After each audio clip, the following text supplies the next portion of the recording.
La universalidad de Alfonso Reyes se traslada por segundo año consecutivo a nuestras plataformas digitales. Acompáñanos a celebrar y conmemorar la vida y obra del regiomontano universal a través del tradicional Festival Alfonsino, un proyecto que vincula diversas manifestaciones artísticas con el diálogo y la literatura. Este 2021, Reyes sigue en casa. Del 13 al 30 de mayo, disfruta de conciertos, conferencias, espectáculos de danza, eventos infantiles y juveniles, obras de teatro y ciclos de charlas. Consulta la programación en cultura.uanl.mx y sigue las transmisiones en nuestras redes sociales. Seguimos en Casa, unidos con cultura.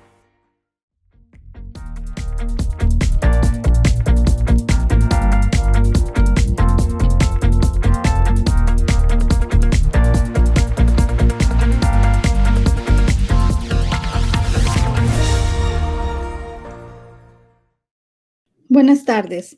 La Universidad Autónoma de Nuevo León, a través de la Facultad de Filosofía y Letras y en el marco del Festival Alfonsino 2021, les da la más cordial bienvenida al coloquio de autor que en esta ocasión se dedica a Ramón López Velarde. Agradecemos la presencia del doctor José Javier Villarreal, a quien me permito presentar. Es poeta, ensayista y traductor. Algunas de sus publicaciones son Portuaria, 1997, Bíblica, 1998, Fábula, 2003, La Santa, 2007 y Campo Alaska en 2012. Como ensayista, ha publicado Los fantasmas de la pasión en 1997, El oro de los siglos, 2011, Por una nueva anunciación también en 2011, Las penas del guardador de rebaños tras la huella del Polifemo en 2013 y la antología crítica sobre Rubén Darío, la crónica de un adelantado en 2017. Obtuvo el Premio Nacional de Poesía Aguascalientes y el Premio Nacional de Poesía Alfonso Reyes. Actualmente es director de la Capilla Alfonsina, Biblioteca Universitaria y docente de la Facultad de Filosofía y Letras. A continuación, cedo la palabra al doctor José Javier Villarreal.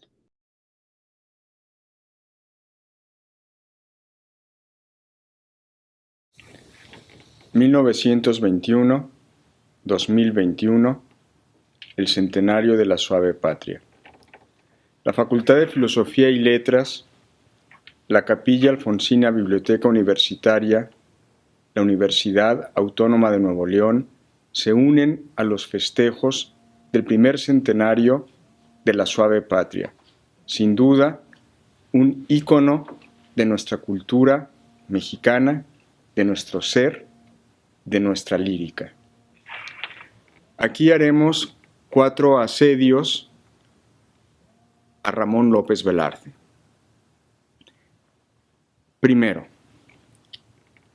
enemigo de explicar mis procedimientos, aun en las ocasiones en que la crítica apta o la bajeza de la estulticia han tocado temas generales, quiebro hoy esa línea de silencio. Ramón López Velarde. Hubo un tiempo en que leí con asiduidad en las centrales de autobuses, en las terminales de trenes, en las antesalas de oficina, en los asientos del transporte y en los corredores de la escuela, libros de bolsillo. Ediciones rústicas y económicas que encontraba en las grandes cadenas de supermercados. Un mundo de diarios y manuscritos llenó las gavetas del escritorio que no tenía. Viajes inesperados, barcos a vapor, carruajes y lúgubres estaciones de posta, misteriosos acompañantes, valijas y baúles que no reconocía como propios. Habitaciones desnudas, pasillos y bodegas, estanques corruptos, páramos inimaginables. Todo esto en una ciudad industrial que no se detenía. Noches de invierno que debía sufrir en plena canícula, celdas y camas muy estrechas. Pueblos supersticiosos que hablaban otra lengua y comían otros alimentos tan diferentes a los míos.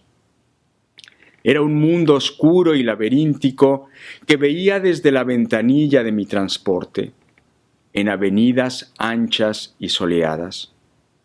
Era otro siglo que se me confundía con las últimas décadas del siglo XX.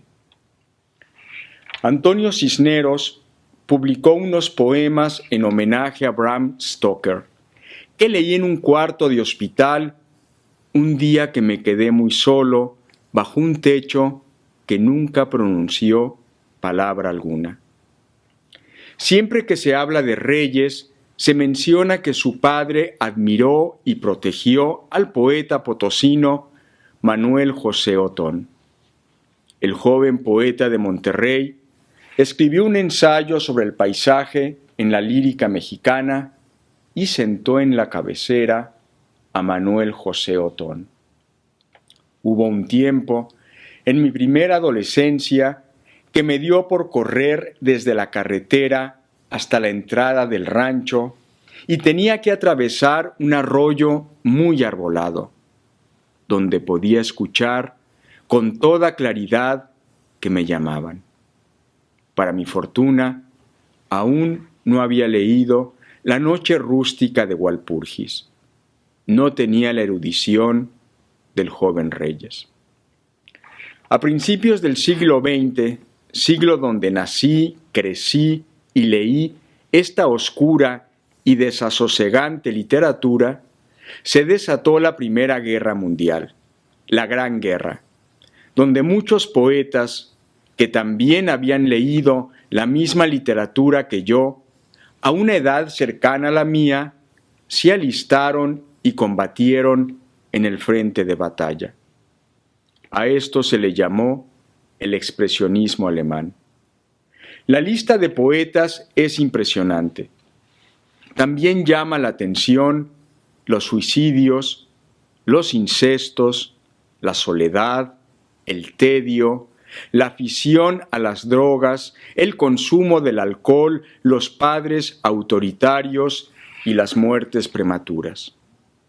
Hubo jóvenes de gran talento que escribieron un puñado de poemas y alcanzaron a publicar un libro o dos. Contaron con fieles editores, novias apasionadas unas, otras silenciosas y distantes. Los noviazgos no prosperaron, pero cultivaron el delicado tejido de la amistad. Los insomnios y pesadillas se confundieron en una exacta expresión. El tono, la duermevela, las frases largas y puntuales, los muy pocos encabalgamientos, la sintaxis atormentada y nerviosa, fluyeron con extremada libertad en sus poemas. Los únicos diques, los contenedores de tan punzantes cantos se levantaban en los días de primavera, las tardes de verano y las caricias y besos que se desdibujaban por las noches y pesaban y atormentaban a ciertas horas de la madrugada. Sus muertes se fueron sucediendo de manera trágica o accidental. Está la historia de los amigos que fueron a patinar. La capa de hielo se rompe, el joven poeta intenta salvar a su amigo y en media hora se congelan los dos. El editor publica su libro. Hace una segunda edición y el régimen nacionalsocialista lo prohíbe. Eran muy jóvenes cuando los sorprendió el siglo XX. No tenemos muchas cosas en común.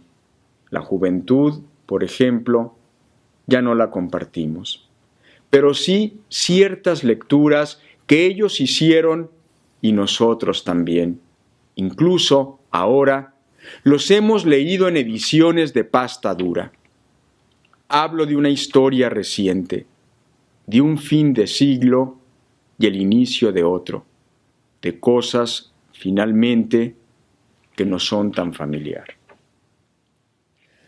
Hace 33 años, la edad de Cristo, la edad del poeta, la edad que seguramente tenía Dante cuando inició la comedia, fui a Jerez con toda mi familia. Se trataba de una pequeña camioneta Renault donde viajábamos Minerva, Pablo, de 2 años y medio, mi hermano Armando y yo, que manejaba por vez primera desde Monterrey hasta Jerez. Seguramente nos quedamos y paseamos por la capital bizarra del estado. Sin embargo, el motivo del viaje no era la ciudad de Zacatecas, sino Jerez. En concreto, la casa de Ramón López Velarde. Muchos, pero muchos años después, leyendo, reflexionando y escribiendo sobre el haiku, comprendí que los poetas viajeros que escriben este tipo de poemas, los haijim, son en realidad peregrinos que viajan precisamente a esos lugares que fueron habitados o sirvieron de morada a los maestros que ellos reconocen y admiran. Pero no solo eso, sino que buscan el geni loci, es decir, el genio del lugar. Esto quiere decir que los jóvenes poetas van en búsqueda de la energía que seguramente el lugar aún conserva de la fuerza creativa que ahí se dio o generó. Ahora me asumo como un romero que no ha ido a Roma.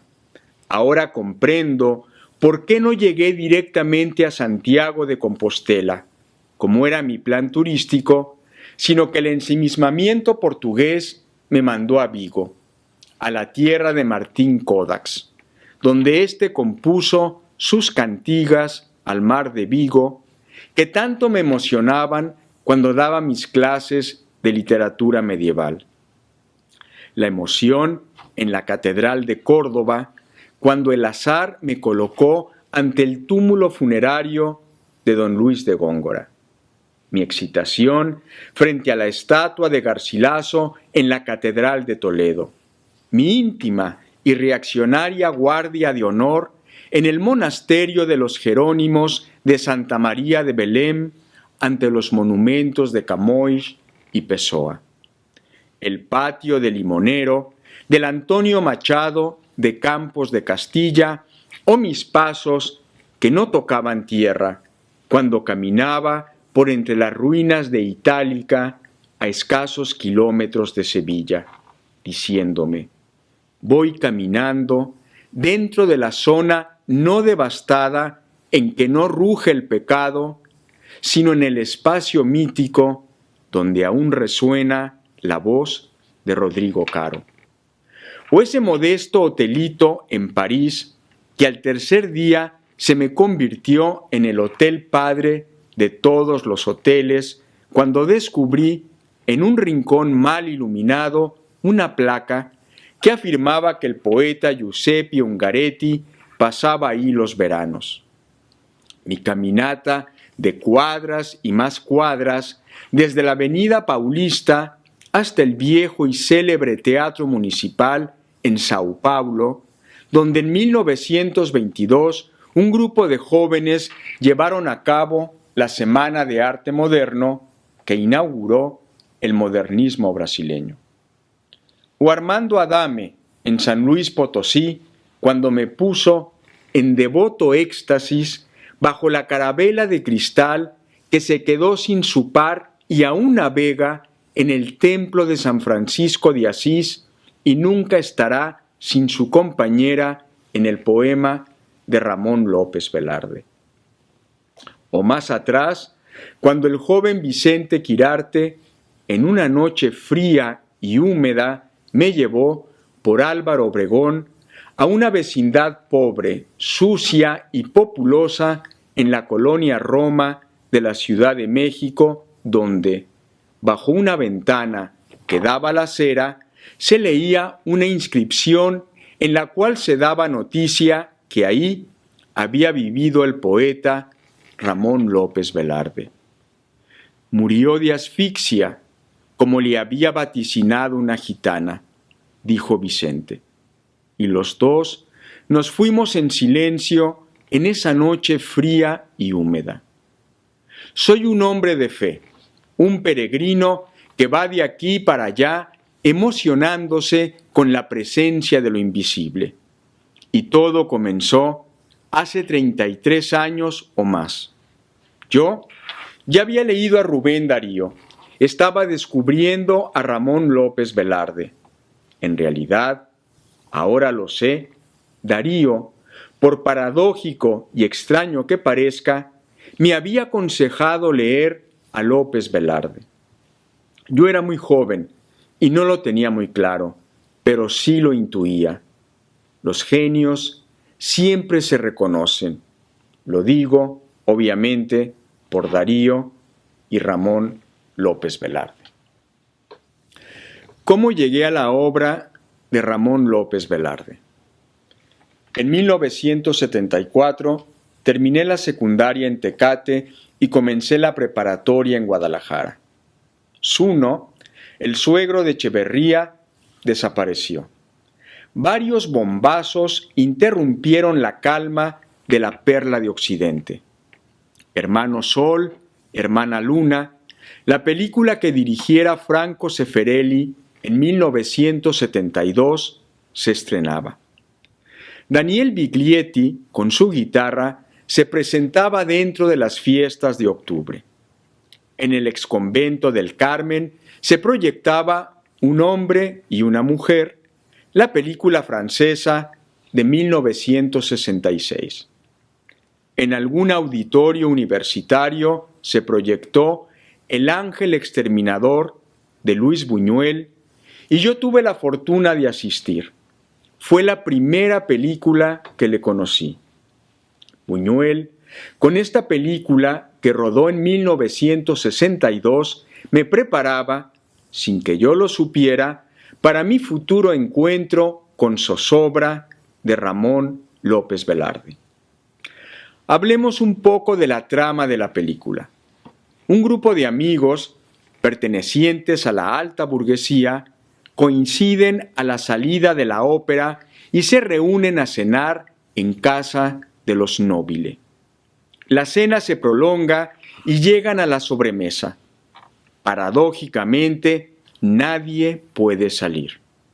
Las horas empiezan a transcurrir, los días se suceden y todo escasea. Vemos cómo se da una paulatina degradación de la que nadie escapa. Se rompe toda etiqueta, incluso se llega a la violencia. En un momento dado, que no tiene nada en particular, se dan cuenta que pueden abandonar la casa sin que haya nada que se los impida. La película termina. Un año después, en 1975, participé en un concurso de poesía que organizaba la preparatoria en Tijuana, donde entonces estudiaba. Siempre me ha perseguido la sospecha que fui el único concursante. No hice preguntas y recibí con mucha dignidad y alegría mi premio. Este consistía en un lote de libros. No me acuerdo de todos, pero sí de las 100 mejores poesías líricas de la lengua castellana escogidas por don Marcelino Menéndez y Pelayo. Las rimas y leyendas de Gustavo Adolfo Bécquer y los cantos de vida y esperanza de Rubén Darío. Eran más, porque aún vislumbro los colores de las tapas y recuerdo el peso de los mismos. Ese fue el segundo paso para llegar a la obra de López Velarde. El tercero, más decisivo, fue leer mi lote de libros. Aquí trataré de explicarme. Sé que no me resultará fácil, pero ya entramos en materia. Más que tener conciencia de los poetas, de su individualidad, lo que se me vino encima fue un torrente de poesía. Era como si mi lengua se pusiera a bailar, a cantar e imaginar. El baile podía consistir en las muchas versificaciones, metros y estrofas que me salieron al paso, desde el cantar de Mio Cid hasta Campo Amor, la generación del 98 y un modernismo un tanto expurgado. Pero en el camino, cuántas áreas de descanso, donde perderse y encontrarse. Pensemos en Gonzalo de Berceo, en el Marqués de Santillana, en Jorge Manrique, en Garcilaso, en Gutiérrez de Cetina, en Fray Luis de León, en San Juan de la Cruz, en Lope, Góngora y Quevedo, Calderón, Sor Juana, Samaniego e Iriarte, Bécquer, Darío y los Machado. El mundo se iba poblando, pero la danza visual de la estrofa y el verso también cantaba. Y todas las voces eran distintas. Mis oídos se exponían a un concierto donde el ritmo y la música me obligaban a valsear y a cantar. Comencé a leer en voz alta acompañándome del cuerpo.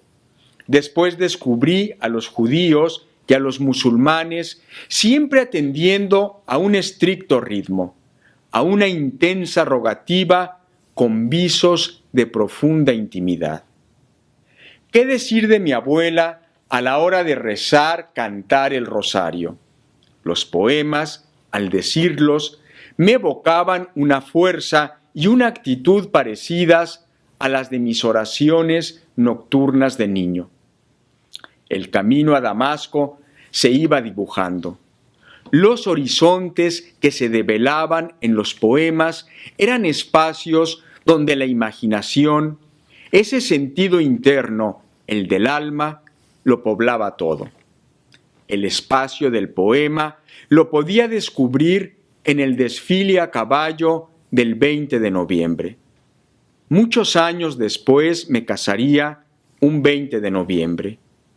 Podía descubrir que la kermés del pueblo era más que una fiesta parroquial, que mi madre y sus amigas, vestidas de Adelita, me disparaban una representación que creaba un escenario que yo podía habitar y transitar. Las leyendas de Bécquer estaban vivas en las sobremesas nocturnas. Los trabajadores del rancho de mi abuelo, después de la cena, contaban todo tipo de narraciones y leyendas que servían de umbral a los cuentos de ánimas en pena que después leería en Manuel José Otón. Todo me cercaba y llegó Darío. Cantar y contar. Lo dice Paz en su libro La otra voz. Cantar y contar ha sido el ángulo donde se ha producido toda la poesía en lengua española. Pensemos en las jarchas, en los cantares de gesta, en el mester de clerecía y juglaría, en los sonetos, liras, silvas y octavas reales, en las epístolas y fábulas, en los madrigales. Toda una tradición que nos canta y nos cuenta. Hablar de aquello que nos rodea, de lo inmediato, pero siempre desde la revelación y el milagro del canto, de lo epifánico. ¿Y qué encontramos en la sangre devota? ¿A qué lacerante y festiva revelación no asistimos en zozobra? Para Darío, todo era materia de celebración. Para López Velarde, el mundo, su mundo, era una perenne rogativa desde donde avivar el fuego. Ese sentido interior, el del alma, el de la imaginación. Mi padre, para el desfile del 20 de noviembre y para las charreadas en conmemoración de las fiestas patrias, se vestía y me hacía vestir de charro. En 2008, durante unas jornadas López Velardianas, me compré, en su honor, mi primer par de botines hechos a mano en Jerez, Zacatecas. Mi relación con la poesía es de bulto, o como dijera San Juan de la Cruz, con la presencia y la figura.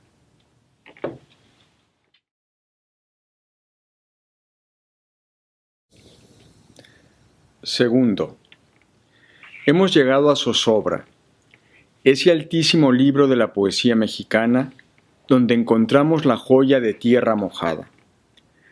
Pero no solo nosotros, también Javier Villaurrutia lo había leído.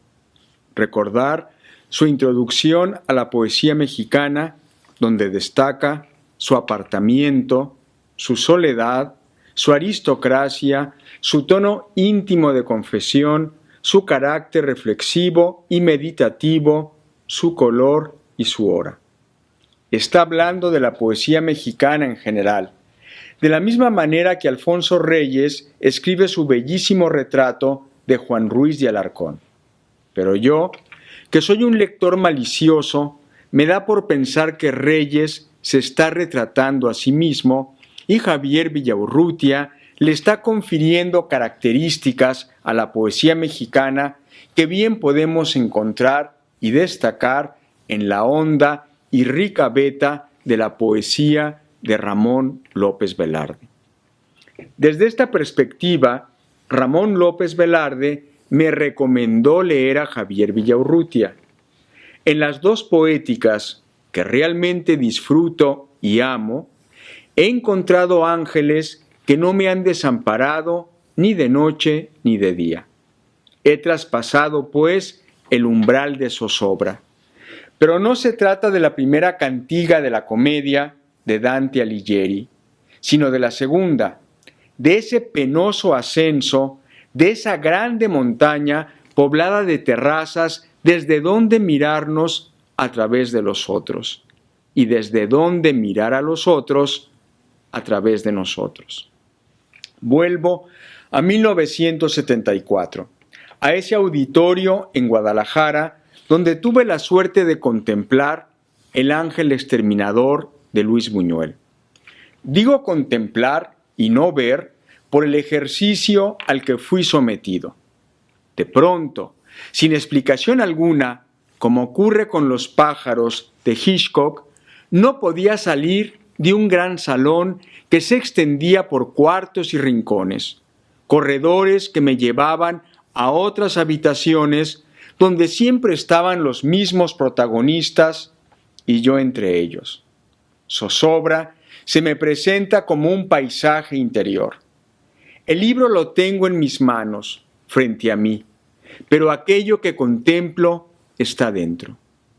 Hoy como nunca es uno de esos poemas que se me han vuelto columna vertebral de una educación que se me ha ido dibujando en las entrañas. Hay dos momentos en el cuerpo del texto que me cimbran. No solo me estremecen, sino que me jalan poderosamente en un vértigo que me conduce a la orilla misma del abismo. No soy más que una nave de parroquia en penuria, nave en que se celebran eternos funerales, porque una lluvia terca no permite sacar el ataúd a las calles rurales. No solo es el ángel exterminador, es el pueblo de Higueras, y son los funerales de mi abuela primero y de mi abuelo después, y en los dos, la figura doliente de mi padre.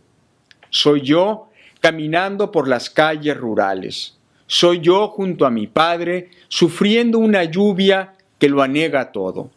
Sin embargo, no llueve, y nada nos impide caminar en el cortejo hacia el cementerio.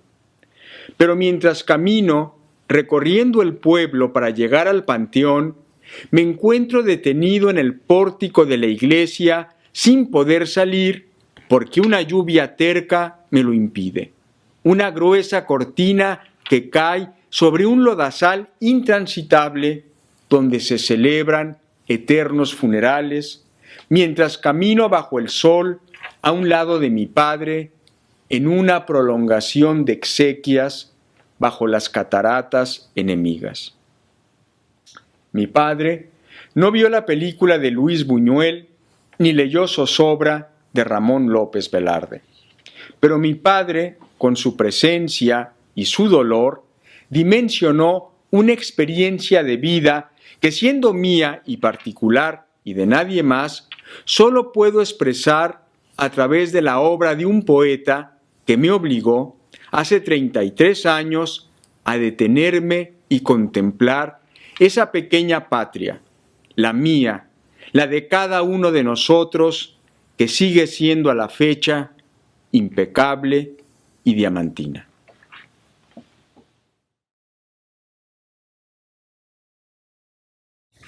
Tercero, estoy en el norte y el calor es intenso. La luz llega y golpea, no acaricia, se impone. Todo se ilumina y los sueños se prolongan bajo una fuerte resolana. Yo la contemplo desde el interior de la casa. No tengo ríos caudalosos, tampoco escarpadas montañas que me salgan al paso. Adentro, una cama tendida, y afuera, una barda de piedra que me limita el paisaje. Estoy hincado, junto a la carretilla, recogiendo las piedras, limpiando el terreno.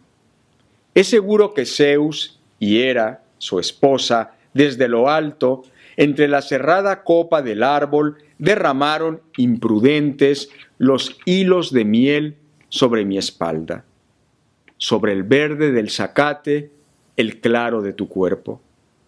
Yo sentía el ardor en mis hombros y los hilos de miel escurrir por mis brazos.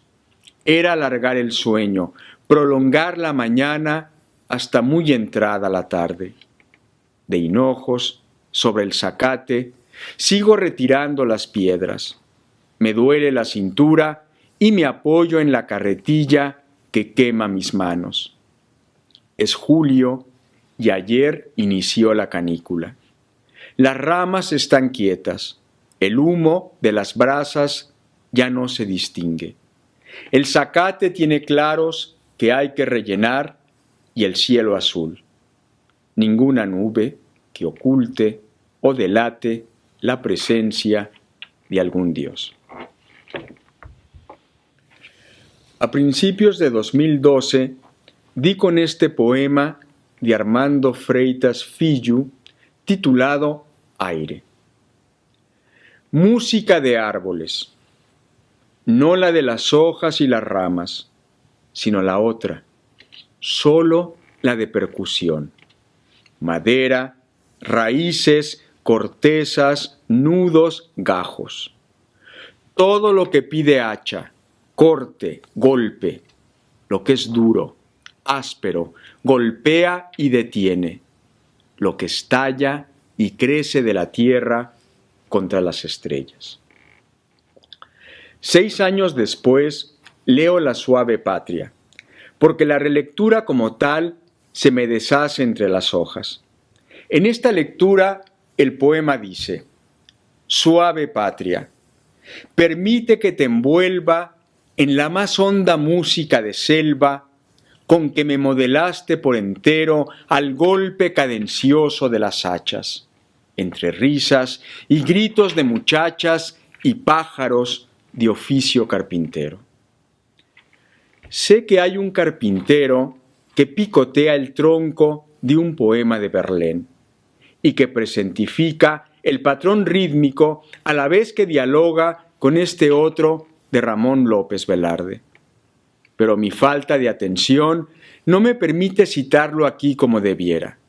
Sin embargo, en el himno de los bosques de Manuel José Otón aparece otro pájaro carpintero que debió picotear muy cerca del oído del joven Ramón López Velarde, ya que, a unirse, va con el golpeo bronco del pintado y nervioso carpintero que está en el árbol taladrando el tronco. Góngora, a inicios del 17, nos señala los compases rítmicos de la que será la música de Polifemo.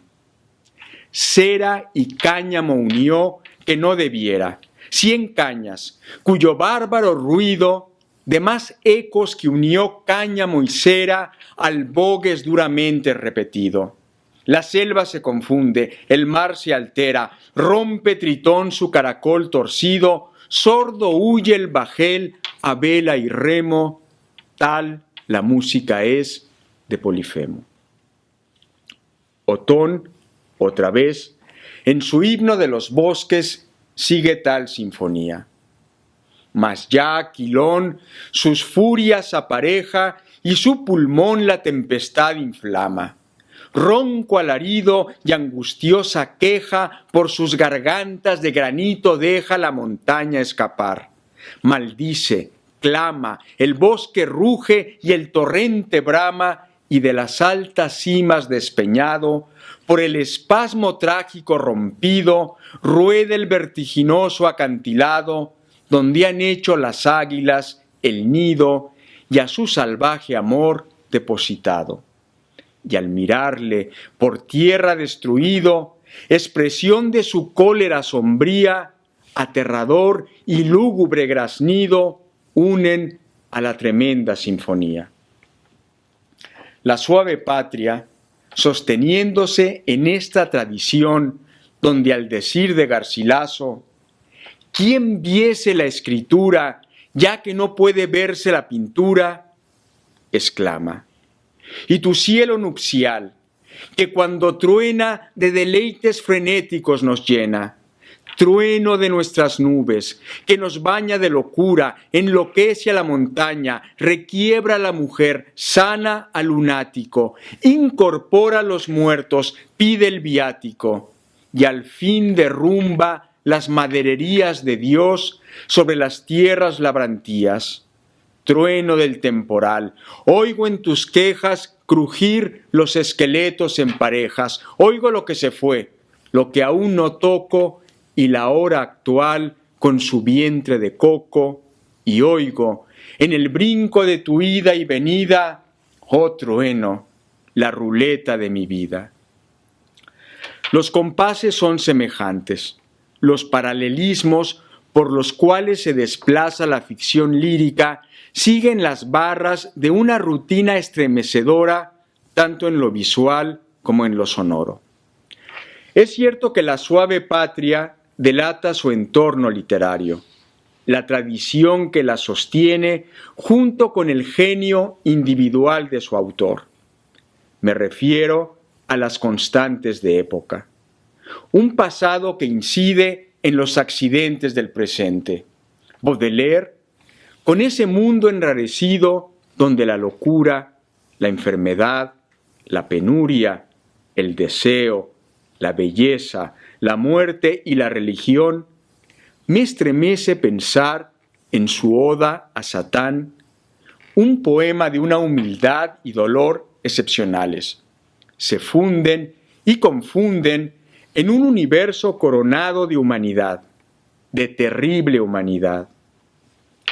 Pero también está el cromatismo, los brillos, los paisajes, las ninfas, la sexualidad y la culpa que alumbran el entorno todo del poema, como sería el caso de la poética de Paul Verlaine. López Velarde funda una expresión que emana de la tradición simbolista, pero cala y recula en un escenario inédito. Pareciera que es mucho más que la provincia. Se trata del Edén subvertido, del día a día, de lo minúsculo y punzante, de ese territorio interior, como lo calificara Yves Bonfoy. Cito un poema de Verlaine que me viene al caso. El rumor de las tabernas, el odazal de las calles, los plátanos deshojados en la negrura del aire, los ómnibus, torbellinos de barro y chatarra vieja que gimen mal asentados sobre sus cansadas ruedas y vuelven pausadamente sus ojos rojos y verdes. Los obreros que caminan hacia el club pausadamente, dando el humo de sus pipas a la nariz de los guardias.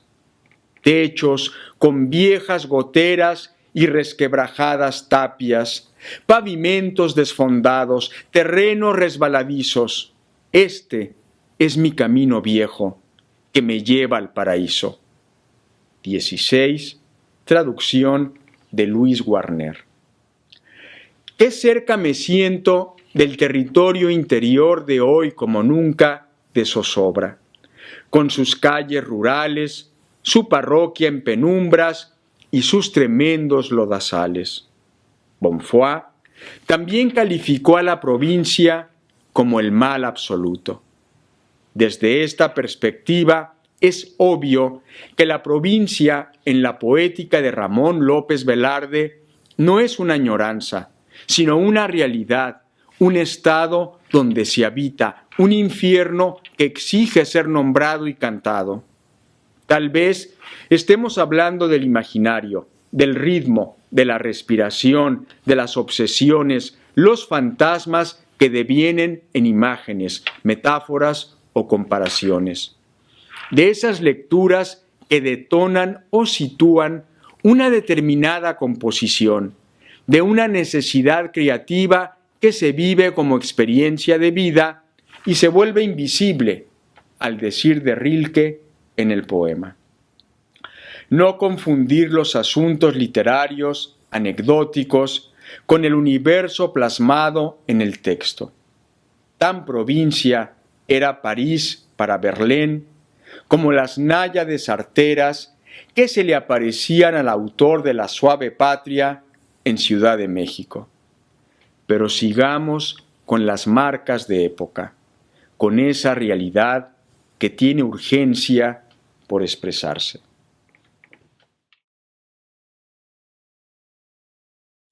Cuarto y último. Esto quisiera ser un poema, un relato o el comienzo de una novela. El poderoso principio que da pie al primer acto o la firme descripción de un personaje que se irá imponiendo en la vida de sus lectores. Esto quisiera ser muchas cosas. Un lago entre montañas, las altas torres de una ciudad, el rostro que nos busca entre la belleza y el misterio, la escena donde la caída de la nieve se suspende y se da paso al momento decisivo. Ese momento que todo lo habrá de cambiar. Un parteaguas, un antes y un después, que hará que nuestros ojos se humedezcan y nos tiemble casi imperceptiblemente la voz.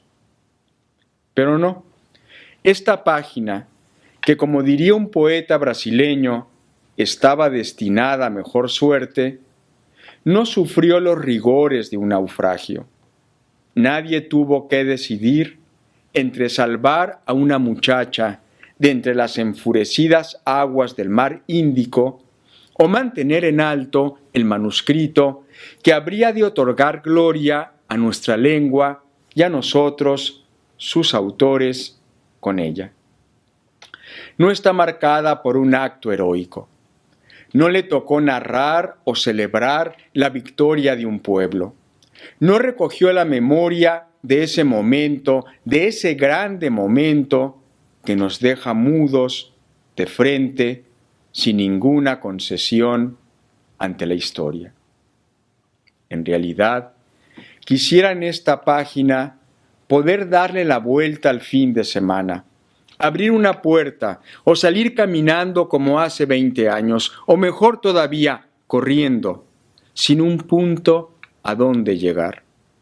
Solo corriendo a la orilla de una carretera, viendo los árboles, las flores, los rostros de algunos conductores, pensando como las nubes en el cielo que hacen y deshacen figuras, se agrupan, se adensan, pero basta una corriente, un cambio de dirección, un súbito movimiento y ya estás en otro punto, al igual que las nubes que nos van cambiando el rostro del cielo. Sería muy pretencioso intentar un bosquejo, una acuarela del rostro del cielo. Hay batallas de ángeles y demonios que han sido cantadas con un dominio absoluto. Viajes al más allá, donde ciertos objetos y rituales acompañan el valor de los viajeros. Otros no se mueven. Permanecen de pie, atentos a una voz que lo va coloreando todo. Distinguimos una gama, un abanico que prefigura arquitecturas donde las mañanas se confunden con las tardes y las tardes con las noches, pero siempre sabemos a qué atenernos. Pero este colorido, estas pinturas que vemos en los rincones al abrir la puerta para cambiarle el agua a los perros, se da en una atmósfera como la de esos poemas breves que leemos uno tras otro, y al cerrar el libro nos percatamos que seguimos bajo la lámpara de siempre. Estar bajo la lámpara de siempre o tener conciencia de ello nos acerca a la posibilidad de poder intentar captar el rostro cambiante del cielo, o al menos aproximarnos. Pero la tierra y el fin de semana son exigentes. Las cosas menudas se imponen. Los pendientes salen de sus habitaciones y se pasean por la sala. Van dejando su rastro por todas partes. López Velarde hablaba de sus húmedas cabelleras y temblaba por las ansias que lo acercaban al rostro del cielo.